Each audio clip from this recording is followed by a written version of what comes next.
पत्री ऋषि के आश्रम पर जाते हैं। वहाँ पर अत्रि ऋषि उनका बहुत प्रकार से सम्मान करते हैं। ऋषिराज के चरणों में प्रणाम स्वीकार हो। देते हैं। ऋषिराज के चरणों में प्रणाम स्वीकार। सदा सुहागन हो। ऋषिराज के चरणों में प्रणाम स्वीकार हो। सदा सुखी रहो वत्स। आओ हे प्रभु, मैं बहुत दिनों से आपकी राह देख रहा था। आपने आज मेरे आश्रम में आकर मुझे दर्शन दिए। बैठने के लिए आप हे ऋषिराज, यह सब आपका आशीर्वाद है। हे तात रामलाल जी, आप पहले स्थान ग्रहण कीजिए। सीता जी को अनुसुईया जी के पास भिजवा दीजिए।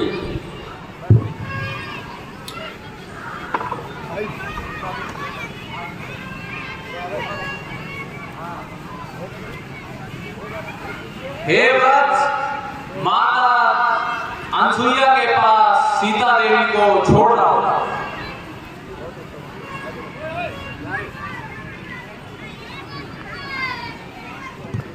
अत्रि ऋषि के प्रेरित करने पर जानकी जी कुटी में माता अनुसुईया जी के पास जाती हैं। अनुसुईया जी महापतिव्रता है। वो सीता जी का भोग लगाकर सारी स्त्रियों के लिए पात्र प्रणाम करो। माता श्री के चरणों में प्रणाम स्वीकार। अखंड सौभाग्यवती भवपुत्री, आओ सीता आसन ग्रहण करो। विराजो।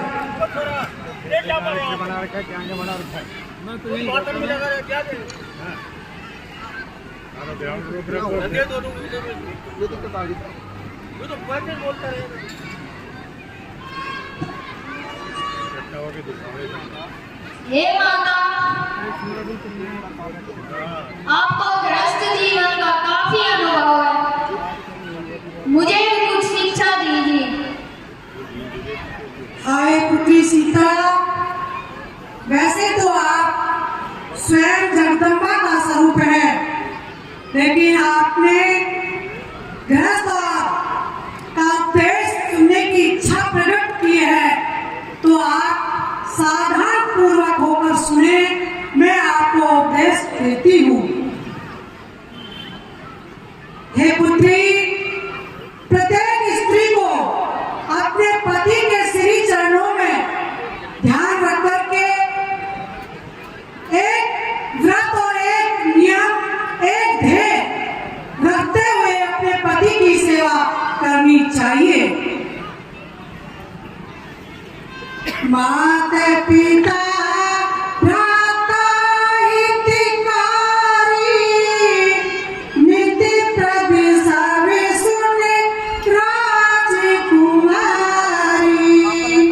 अमित दान भाई देहि, अधन सोनारी जो सेवन नहीं। हे राजकुमारी, हे पुत्री सीता, आप सुनिए। वैसे तो माता और पिता, भ्राता सब सुख देने वाले होते हैं, लेकिन एक सीमा के अंदर ये सुख प्रदान करते हैं। और हे पुत्री सीता, लेकिन पति एक असीम आनंद प्रदान करने वाला होता है। जो अधम नारी होती है वो पति की सेवा नहीं करती है। धीरज धारण नेत्री अरुणारी, आपत्ति काल पर रखिए चारी। हे पुत्री सीते, धैर्य, धर्म, मित्र और स्त्री, इन चारों की विपत्ति काल में ही परीक्षा होती है। हे पुत्री, इस संसार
पुत्री मध्यम श्रेणी की स्त्री वो कहलाती है जो देखा देखी और मर्यादा पालती है, लज्जा, भय और परिस्थिति बस वो अपने धर्म को संभाल के रखती है। उसका मन चंचल होने के बाद भी वो संगति अच्छी में रहने के कारण वो अच्छा सदाचरण करती है। इससे नीची नारी वो निकृष्ट जग के बीच जाति वर्ण कुल जन्म को कलंकित करती नीच। नारी का पतिवंचक होना दोनों ही जगह बिगड़ना है। इस जग में लोग हंसाई है, उस जग में नरक याद ना है। हे पुत्री, नीची स्त्री के बारे में ऐसा बताया गया है कि वो अपने कुल को कलंकित करती रहती है। जो स्त्री अपने पति के साथ धोखा करती है, विश्वासघात करती है, वो स्त्री का इस संसार में कहीं भी भला नहीं होता। इस लोक और परलोक में दोनों ही जगह उसका निंदा होती है। इस जग में जग हंसाई होती है और परलोक में भी नरक यातना उसको भोगनी पड़ती है। हे पुत्री, मैंने इस तरह से इन नारियों के बारे में आपको अपनी बात बताई थी। प्रत्येक स्त्री को, हे पुत्री, कर्तव्यों का सधर्म पालन करते हुए और अपने पति और कुल की मर्यादा को ध्यान में रखते करके अपना जीवन धर्म निभाना चाहिए और एक निष्ठ होकर के अपने कुल की मर्यादा को रख के पति की सेवा करनी चाहिए। हे पुत्री, मैं आपको बताना चाहती हूँ कि मैं अपनी दृढ़ दृष्टि से देख रही हूँ कि स्त्री पतिव्रत धर्म करने के लिए जब आपका स्मरण करेंगी तो उनका पति धर्म बहुत ही सफल हो जाएगा। इस तरह से मैंने आपको ये सब बातें अपनी ओर से बताई है। हे पुत्री, इस धर्म के अलावा भी, पतिव्रत धर्म के अलावा भी एक धर्म और है जिसके बारे में, गृहस्थ धर्म, उसके बारे में मैं भी आपको बताना चाहती हूँ। परिलोक की दृष्टि से उच्च धर्म पतिव्रता को समझा जाता है, पर जग में उससे भी ऊंचा शिशुपालन धर्म कहता है। संतान हेतु ही होती है भूतल पर सृष्टि नारी की। हे प्रकृति पापिनी पड़े नहीं जो इस पर दृष्टि नारी की। हे पुत्री, वैसे तो इस जग में पतिव्रता के साथ साथ अपने बच्चों का, गृहस्थ का पालन करना चाहिए। यही एक स्त्री का जग में धर्म है। मैंने इस तरह से आपको अपने उपदेश आपको दिया है, आप इसको हृदय में धारण करें और आप साक्षात लक्ष्मी का स्वरूप है, साक्षात जगदम्बा का स्वरूप है। हे पुत्री, मैं आपको मेरे पास जो कुछ आभूषण और वस्त्र उपहार समेत मुझे देवता और देवगणों से मिले थे, मैं आपको उसको सौंपती हूँ। आप उन्हें धारण करें। ये वस्त्र और ये आभूषण कभी भी निर्मल, हमेशा निर्मल रहते हैं, कभी गंदे नहीं होंगे, कभी मलिन नहीं होंगे। और आप इनको धारण करेंगी तो मुझे भी सुख मिलेगा और राम को भी सुख मिलेगा।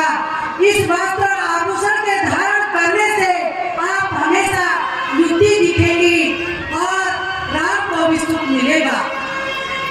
बहुत अच्छा माता श्री, मैं धन्य हुई। अपने पन्नू ले लिया।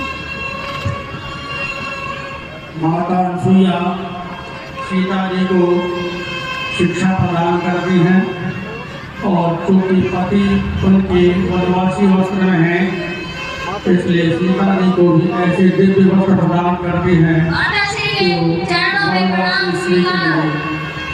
अखंड सौभाग्यवती भवपुत्री, और मैं बड़ी संतुष्ट हुई कि आपने उस महल को और बंधुओं को छोड़ करके आपने अपने पति के साथ वन में आना स्वीकार किया। दिव्य वस्त्र प्रदान करने के बाद अत्रि ऋषि से आज्ञा लेकर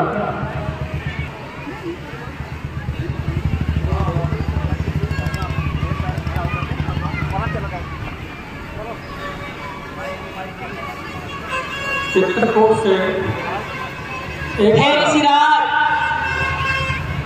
यहाँ पर बहुत ही समय बीत चुका है। अब हमें आगे का रास्ता बताइए। जिस उद्देश्य से हमारा वन आगमन हुआ है, वह कार्य भी हमारा सफल हो जाए, ऐसा आप हमें आगे का रास्ता बतलाइए। हे रामलाल जी, मेरी ऐसी इच्छा तो नहीं थी कि मैं आपको भेजूं। जब से आप मेरे आश्रम में पधारे हैं, तब से मेरा मन प्रसन्नचित्त रहता है। मेरा मन बिल्कुल भी नहीं करता कि आप यहाँ से जाएं, लेकिन यदि आप कहते हैं, यहाँ से आप जब थोड़ा आगे जाएंगे तो वहां पर ऋषि मुनियों का एक समुदाय है।